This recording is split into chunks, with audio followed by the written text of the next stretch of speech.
Petit Jornal. Inteligência e irreverência em doses diárias.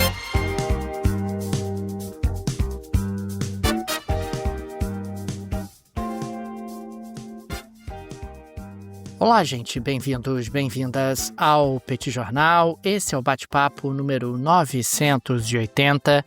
Estamos gravando numa live no YouTube do Petit Jornal. São exatamente 21 horas e 28 minutos da segunda-feira, 1º de dezembro de 2025. Cá está a dupla de costume, a dupla que você conhece de cor.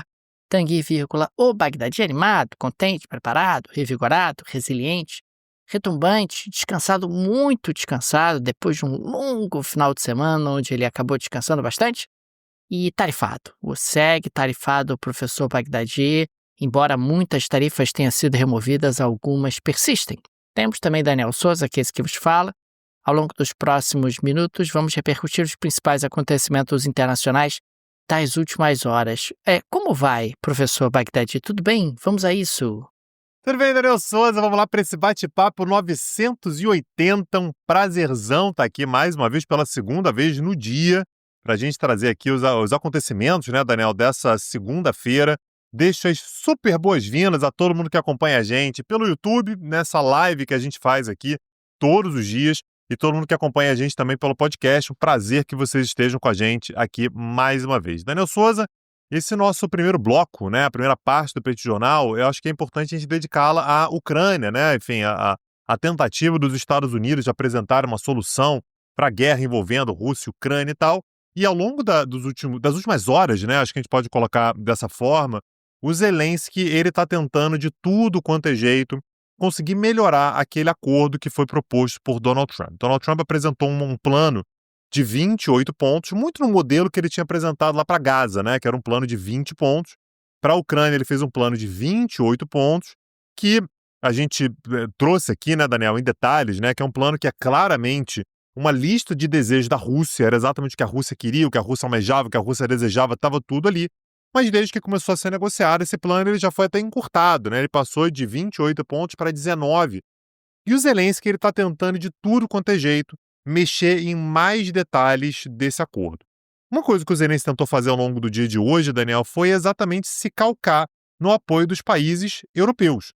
Então o Zelensky ele foi recebido, por exemplo, em Paris, né? Recebeu uma forte demonstração de apoio do presidente francês, o Emmanuel Macron, e de Paris, inclusive, eles fizeram uma ligação com cerca de 10 líderes europeus. A gente está falando aqui de lideranças do Reino Unido, Alemanha, Itália, Polônia, da própria União Europeia e de outros países, exatamente para tentar mostrar que, olha, aquilo que a Ucrânia está pedindo, a Europa apoia. A gente sabe, né, Daniel, que tanto Donald Trump quanto o Vladimir Putin têm ignorado a Europa solenemente, né? Não tem tido grandes preocupações com o que a Europa quer e tal, mas há, de qualquer maneira, uma pressão crescente. O Macron, inclusive, depois dessa ligação, né, envolvendo ali o Zelensky e outros líderes europeus, ligou para o Trump.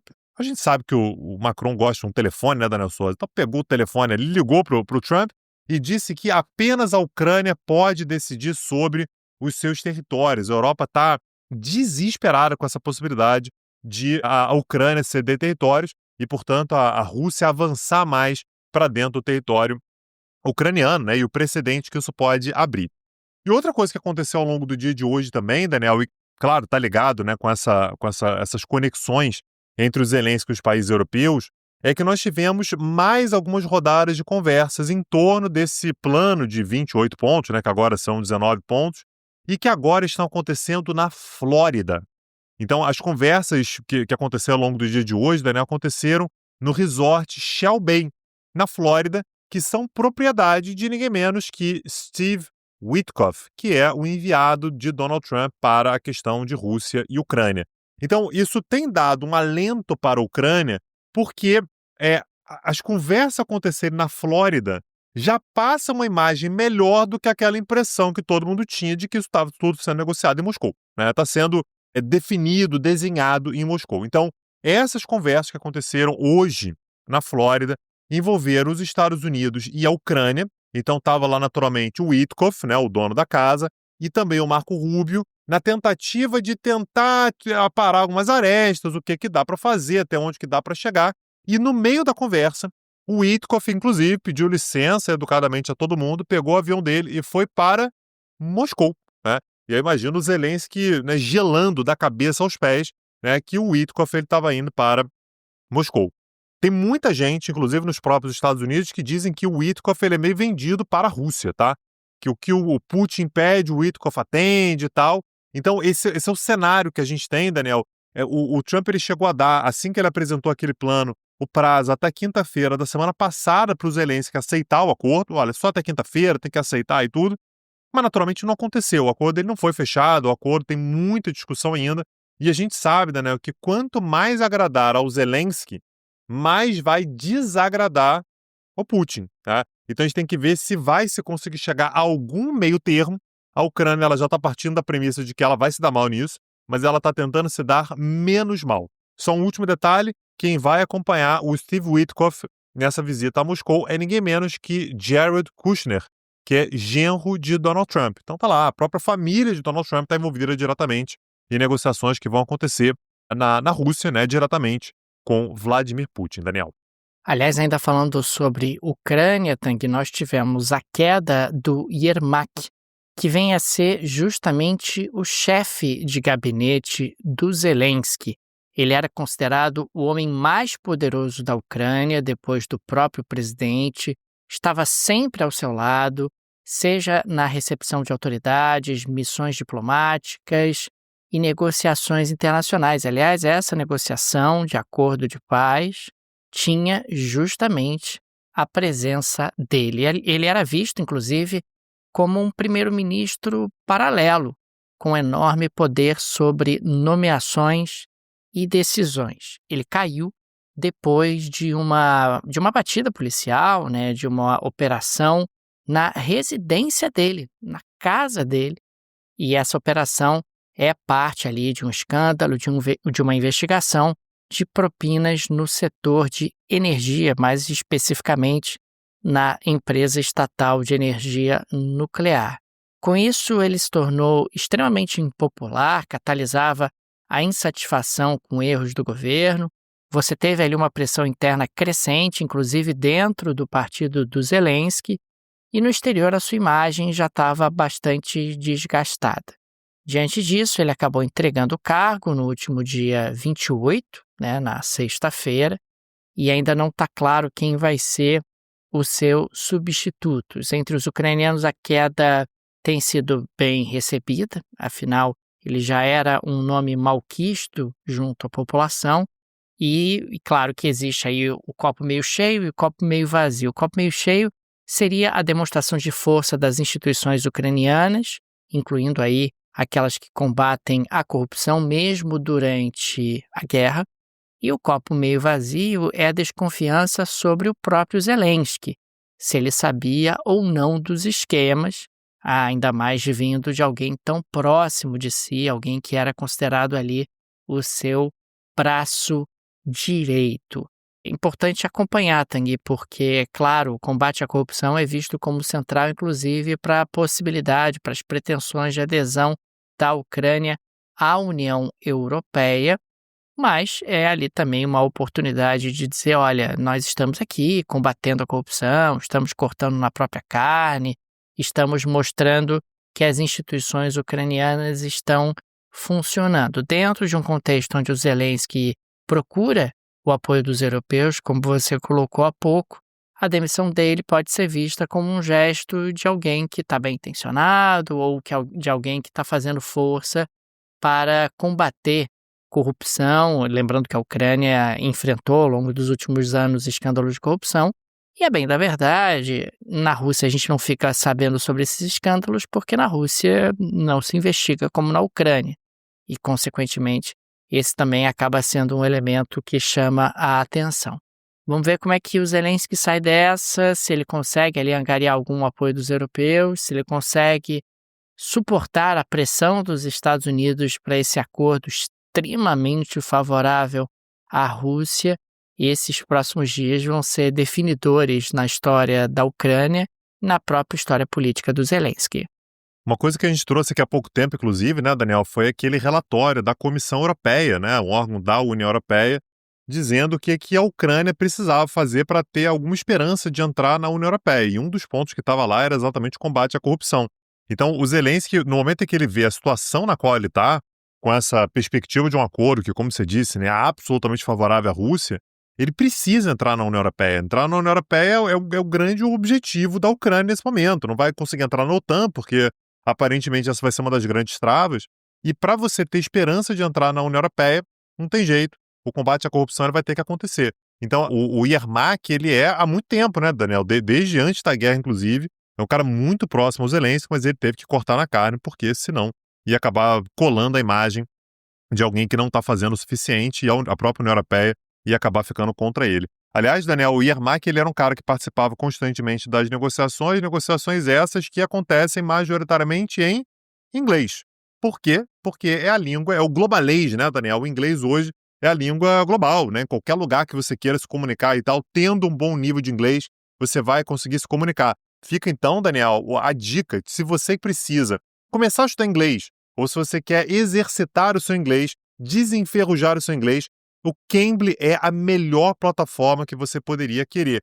Tanto com aulas individuais quanto aulas em grupo, Daniel. As aulas em grupo são maravilhosas também, pelo fato de que você passa a ter contato ali com um tutor nativo, todos os tutores, aliás, são nativos, mas com pessoas que te trazem também um pouco mais de cores, né, Daniel, da língua inglesa, né, de você poder ouvir diferentes sotaques, outras experiências.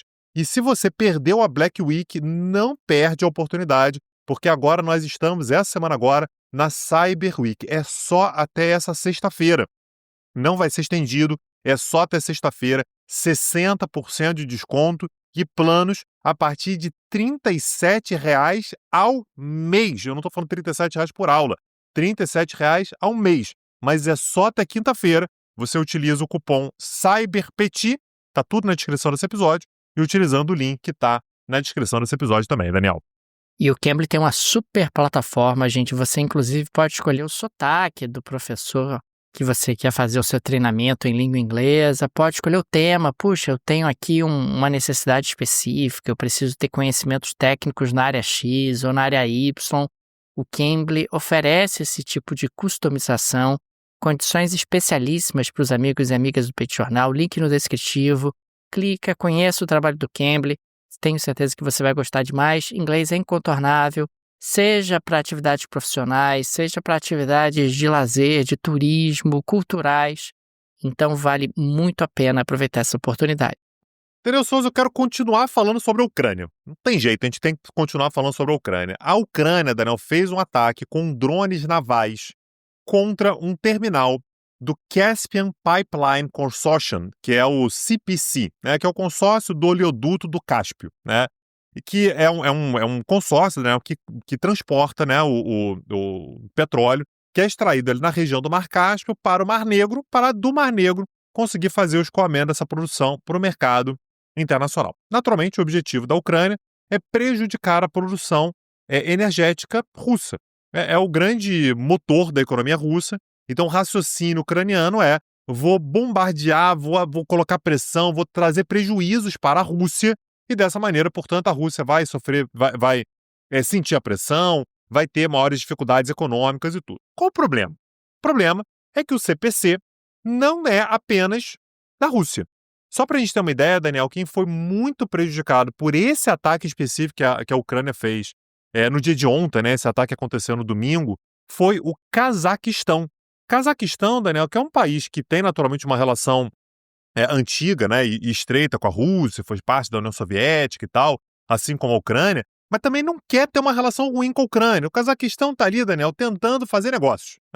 Eu quero dialogar com a Rússia, quero dialogar com a Ucrânia, mas no momento em que a Ucrânia faz um ataque como esse, que prejudica diretamente o Cazaquistão se mostrou incomodado e disse: olha, Ucrânia, isso aqui não tem como, tá? Só para a gente ter uma ideia, o CPC, Daniel, esse consórcio, ele movimenta mais de 1% do petróleo mundial. Eu sei que quando a gente fala 1% parece pouco, mas quando você pensa em 1% do petróleo mundial, é muita coisa. E esse consórcio também é responsável por 80% das exportações de petróleo do Cazaquistão. 80%, é quase a totalidade. Que é um membro da OPEP+, tá? Assim como o Brasil também é um membro da OPEP+. Então, no momento em que um ataque como esse acontece, Daniel, você está mexendo numa parte muito importante da economia cazaque, e o CPC chegou a ter as suas operações suspensas por algumas horas, alguns dias, exatamente por conta desse ataque, por mais de um dia, por conta desse ataque. Então, o Ministério das Relações Exteriores do Cazaquistão protestou formalmente contra a Ucrânia e disse que esse foi o terceiro ataque contra uma instalação exclusivamente civil.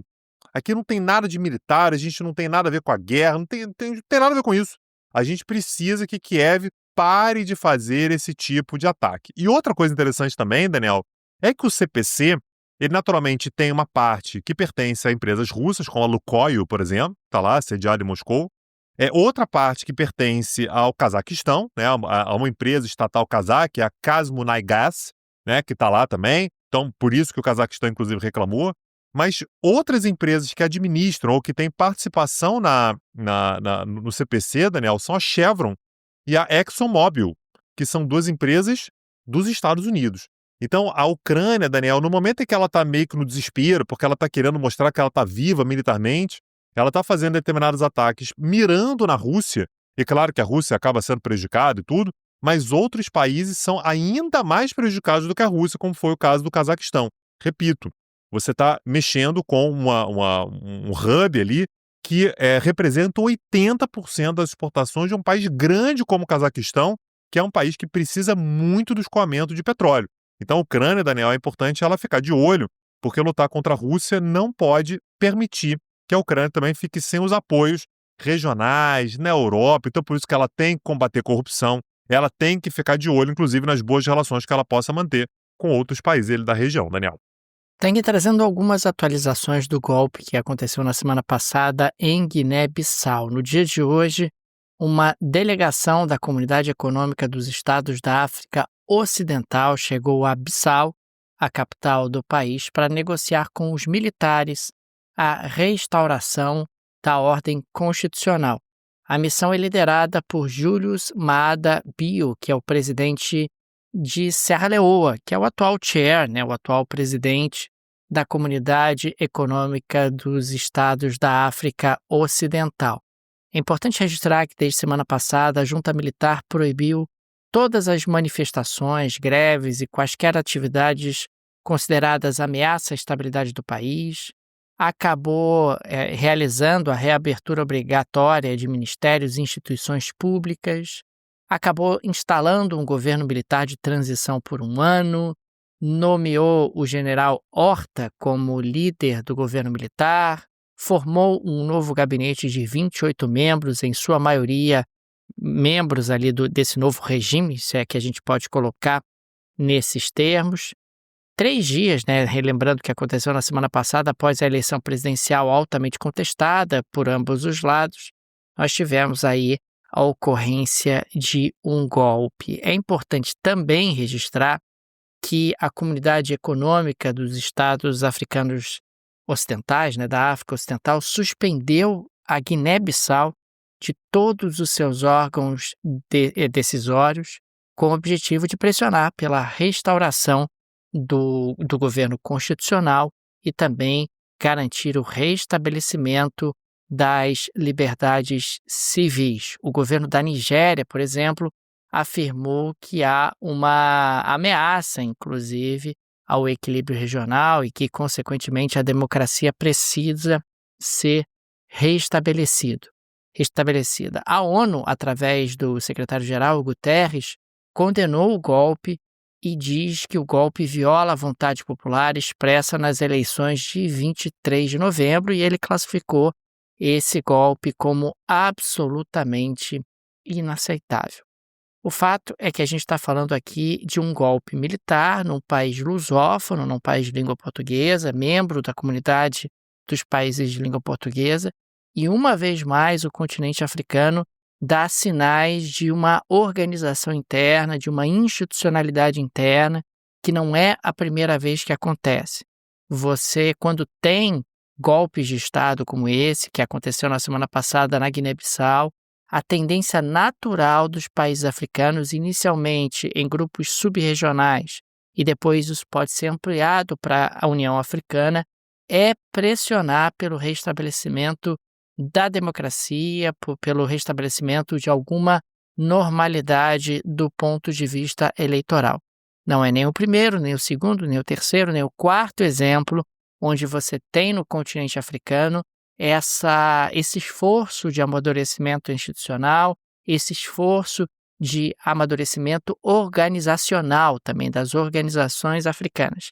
Lembrando que o continente africano tem uma série de subgrupos, né, de grupos sub-regionais, como é exatamente o caso da Comunidade Econômica dos Estados da África Ocidental, que inclusive tem ali um esforço de moeda única, de moeda comunitária, e você acaba tendo a organização mais ampla, que é a União Africana, que vai pegar aí países da totalidade do continente. De qualquer maneira, acho que vale a pena acompanhar.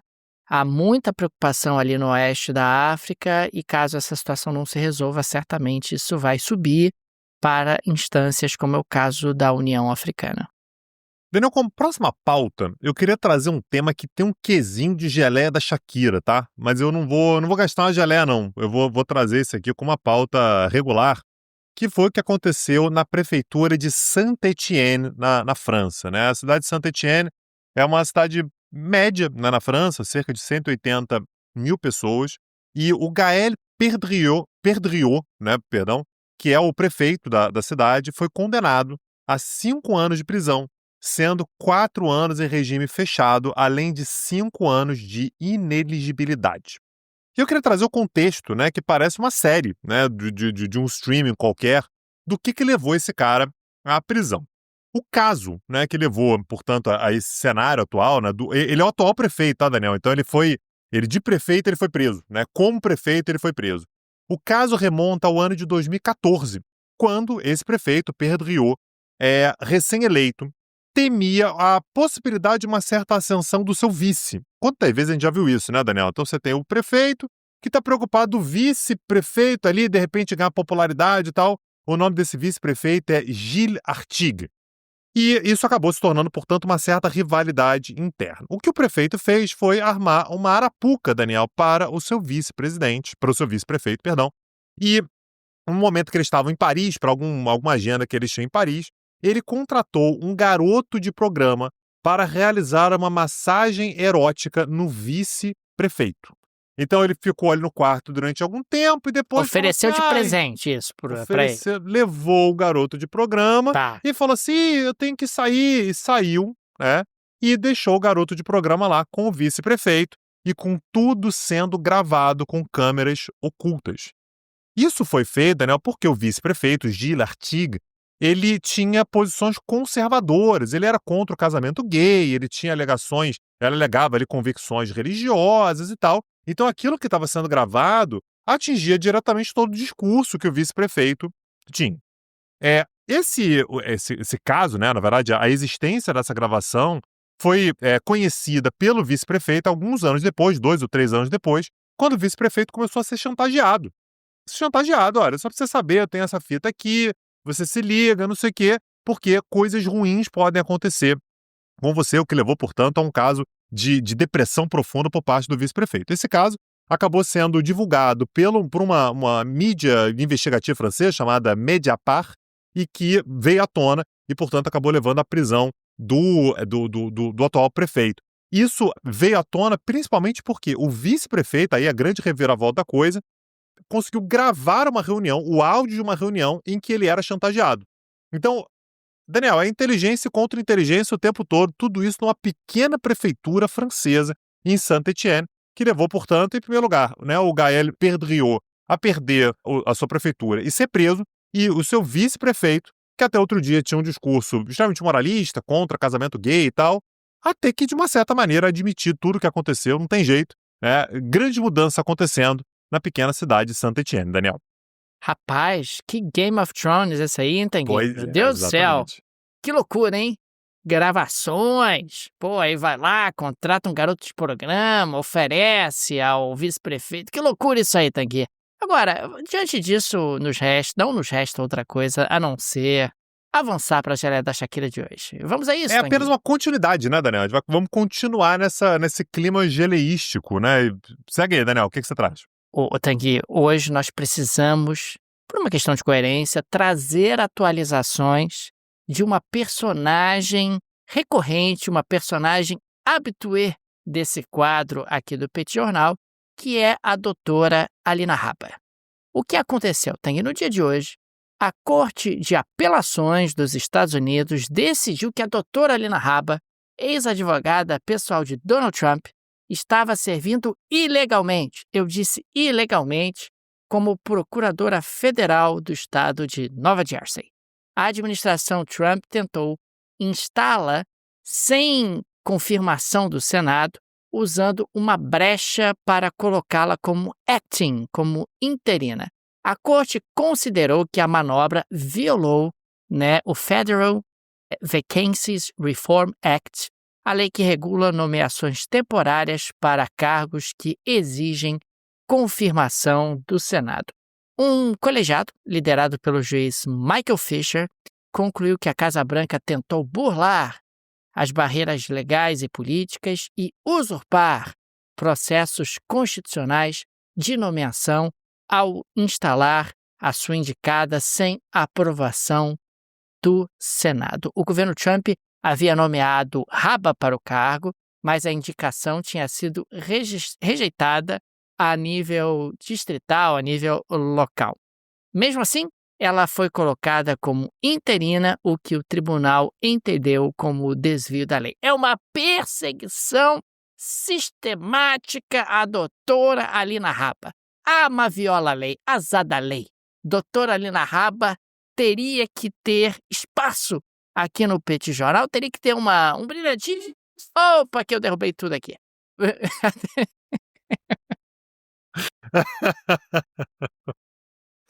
Cara, que coisa maravilhosa, cara. Meu Deus, eu sou favorável isso, inclusive, pro ar, tá? Mas segue. Então, sigamos aqui, Petit Jornal, defendendo a doutora Alina Habba. É isso, Tanguy. Ai, cara, que coisa maravilhosa. Daniel Souza, dessa maneira a gente chega ao fim do nosso episódio. Agradeço a todo mundo que chegou com a gente até aqui. É um prazer, mais uma segunda-feira, a gente trazer aqui os principais acontecimentos desse dia de hoje, Já tivemos episódio gravado hoje às 9 da manhã. E, Daniel, vou deixar aqui a dica, A gente falou bastante sobre Rússia, sobre Ucrânia e tal. Tudo isso você pode entender melhor se você se tornar aluno do Petit Curso. Acesse lá, petcurso.com.br. Você vai ter acesso imediato a todo o conteúdo que já foi gravado no Petit Curso, Você tem toda uma plataforma cheia de cursos por lá, além também de um curso completo de comunicação oral, expressão oral, oratória. Tá tudo liberado para você. Se você se tornar aluno do Petit Curso, acessa lá, petcurso.com.br, o link está na descrição desse episódio. E fica aqui o nosso muito obrigado aos apoiadores e apoiadoras do Petit Jornal, vocês que ajudam a manter o Petit Jornal, manter o nosso projeto. O Petit Jornal é uma mídia pequena, não tem o suporte de um conglomerado de mídia ou uma grande produtora. É um serviço artesanal e por isso precisamos tanto da ajuda de nossos apoiadores. Fica também o convite, se você gosta do nosso projeto, se ele faz diferença na sua rotina, considere nos apoiar. No descritivo desse episódio tem várias alternativas, tem a chave Pix, que está no descritivo, a chave é petitjornal.pj@gmail.com, tem também o link para o Apoia-se, o link para o Patreon. Tenho certeza que uma dessas alternativas será confortável para você. É isso, Daniel Souza, amanhã estamos de volta. Um abraço, até a próxima. Valeu. Tchau, tchau. Petit Jornal. Inteligência e irreverência em doses diárias. Acesse www.petitjornal.com.br.